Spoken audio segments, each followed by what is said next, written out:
Hey, bonjour à tous. Aujourd'hui, on va se retrouver pour une vidéo qui n'est pas du tout préparée.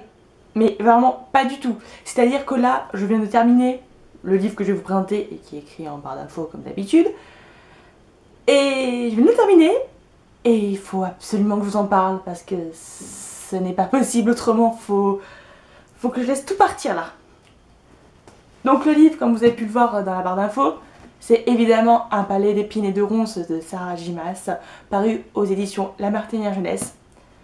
C'est un livre que j'attends depuis des années et des années et des années.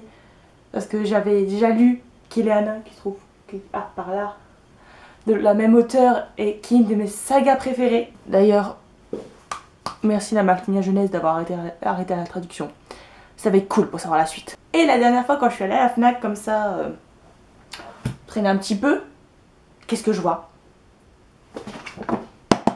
Lui. Je ne savais même pas qu'il sortait. Et je crois qu'il est même sorti la veille. Je ne le savais pas. Je n'ai vu passer l'info nulle part. Donc ça a été la grosse belle surprise de ce mois-ci.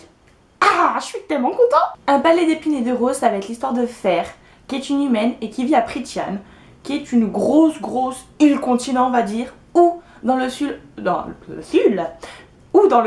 on va trouver les mortels, les humains.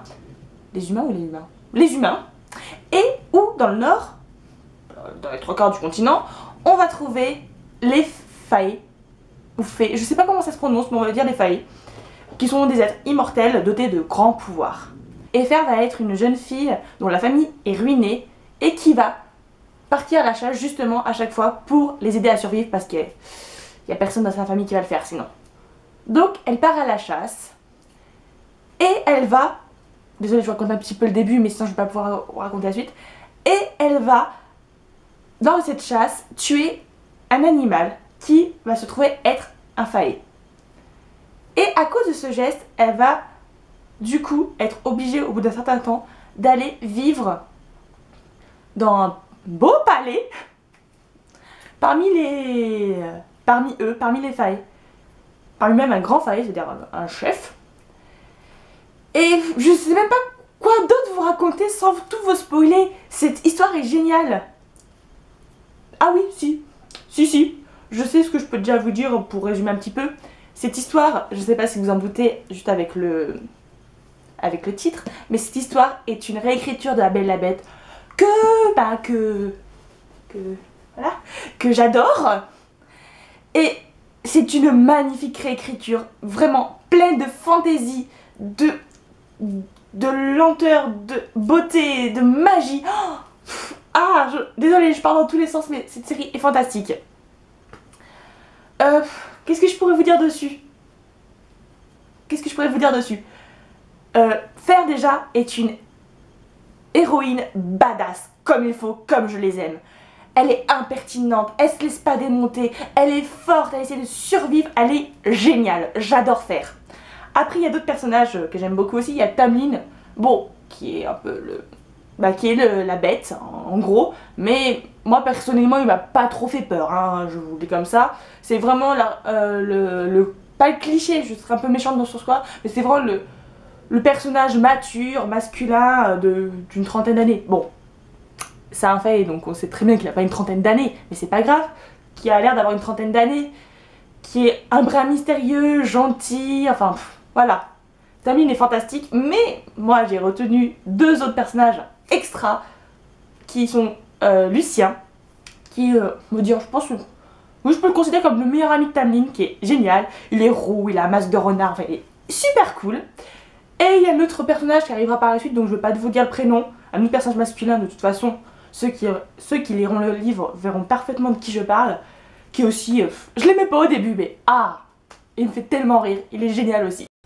Après, on va pas se mentir, il y a quelques lenteurs, c'est-à-dire que pendant les 300 premières pages, il ne se passe quasiment rien. Il y a Fer qui va visiter le palais, qui va faire connaissance du monde où elle est, enfin. Mais ça, c'est quelque chose que j'adore dans les livres de Sarah J. Maas. J'adore quand les personnages sont dans des grands palais, ils doivent découvrir des petits secrets, écouter aux portes, découvrir le monde, enfin. J'aime beaucoup ça, donc moi les 300 pages elles sont passées, mais elles sont passées toutes seules. Et en plus, c'est à ce moment-là que les liens entre les différents personnages vont se créer et ça donne des dialogues super, des moments que j'ai adoré, qui m'ont fait vibrer. Tout ce que j'aime quoi. Et après, il y a eu les 200 dernières pages. Ce livre fait à peu près 500 pages, donc voilà. Enfin, vous savez calculer, voilà. Il y a eu les 500 dernières pages qui ont été...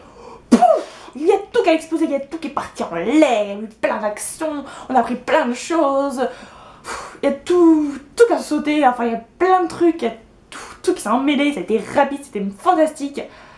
Et waouh, ce livre m'a fait vibrer de tout mon être et de toute mon âme. Je l'aime tellement, je pourrais pas vous dire un défaut, parce que j'en ai pas trouvé, et désolée je suis pas objective, parce que ce livre je l'attendais, et j'adore La Belle et la Bête, et j'adore cet auteur, donc je pouvais qu'aimer ce livre, donc j'ai pas forcément trouvé de défaut, à part peut-être qu'on peut le trouver lent au début. Et si, j'ai trouvé un défaut où je vais un petit peu spoiler pour la fin, mais c'est un petit spoil, c'est rien de bien méchant, pardon. Il y a un moment, l'héroïne qui doit résoudre une énigme, bon je vous dis pas si elle l'a résolue ou pas, de toute façon. La réponse, à peine l'énigme était finie, j'avais trouvé la réponse. Donc c'est voilà. Et elle trouvait pas, voilà. Et j'ai fait, mais cocotte, c'est ça la réponse. Ouvre les yeux, bordel! Enfin bref, c'est le seul truc que j'ai à reprocher à ce livre, c'est peut-être qu'elle a pas trouvé la réponse à l'énigme, ou qu'elle a trouvé ou elle a pas trouvé, je vais pas vous le dire. Hein.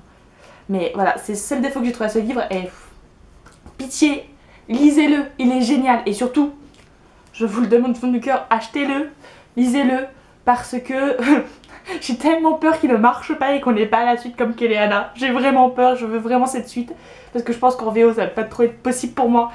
Donc, allez acheter ce bouquin, lisez-le, vibrez avec moi, c'est formidable. Formidable, pardon. Donc voilà, je vais vous laisser sur cette bonne parole. Désolée, il n'y a pas eu beaucoup de... Comment dire? Il n'y a pas eu beaucoup d'explications sur ce livre, il n'y a pas eu... C'était très brouillon là, mais encore plus que d'habitude, parce que c'était pas préparé. Mais je pense que vous voyez rien qu'à mon visage que... Voilà, j'étais enchantée de ma lecture et j'espère qu'il en sera de même pour vous. Je vous embrasse fort, bonne lecture!